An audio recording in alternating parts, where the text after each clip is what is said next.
কদিন যাক, তারপর ভাবছি বাবা মাকে নিয়ে সেখানে রাখবো। এই তো রিটায়ারমেন্টের পর একঘেয়ে ঘরে বসে থাকা, এই পুরোনো জায়গায় আসলে তবু ওদের কিছুটা ভালো লাগবে। এই ওদিকে না একটা মাদলের আওয়াজ, তার সঙ্গে কোনো দেখা যাচ্ছে কোনো গন্ডগোলের আওয়াজ শোনা যাচ্ছে। চলো হ্যাঁ চলো তো। এইদিকে দেখি। হ্যাঁ চলো। এই ডাক্তার ওটা সর্বনাশ হয়ে গেছে গো। তো ডাক্তার এই দেখ না কেন আমার মা তো দাঁড়িয়ে হয়ে গেছে। তুমি বলুন তো ওই ফুলমতি আর বেটা ওর মাথা চাই হয়ে ওরা মুরলের কাছে টাইমকে ওদের সাবধান করায় খাই দিতে লাগবো। কি চাষা বলছো? ফুলমতি আর টাইম হয়ে গেছে মানে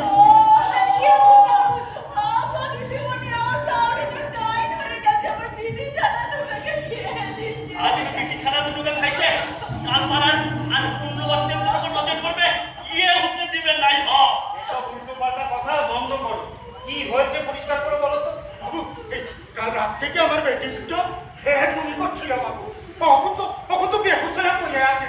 সবাই বলছে ওকে নাকি টাইম ধরেছে। টাইম ধরেছে আর দেরি করিস তোমরা। চ চ এই থামো থামো তোমরা, অনেক হয়েছে। কাল রাত থেকে পায়খানা বমি করছি। আচ্ছা কাল রাতে তোমাদের মেয়েরা কি খেয়েছিল বলো তো? দুদিন থেকে তেমন কিছু খায় নাই বাবু। ঘরে জানলায় ভাতও হয় নাই। কাল সকালে একটু মোল সেদ্ধ খেয়েছিল, দুপুরে কমলার বোন থেকে ছাতু তুলে নিয়ে এসেছিল, আর সাউরি খুদ এনেছিল, তাই মোল সিদ্ধ আর ছাতু রান্না করে দিয়েছিলাম, তাই খেয়েছিল, রেতে কিছু খায় নাই। তো সে ছাতু মানে কি? এই মাশরুম না তো এই গ্রামীণ এলাকায় তাকেই বলে ছাতু। আচ্ছা এই জঙ্গলে আপনা আপনি ফোটে।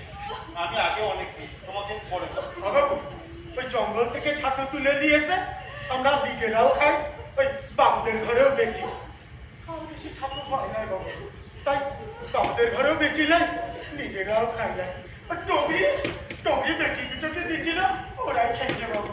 আচ্ছা চলো তো তুমি নিজেরা আয় না কেনে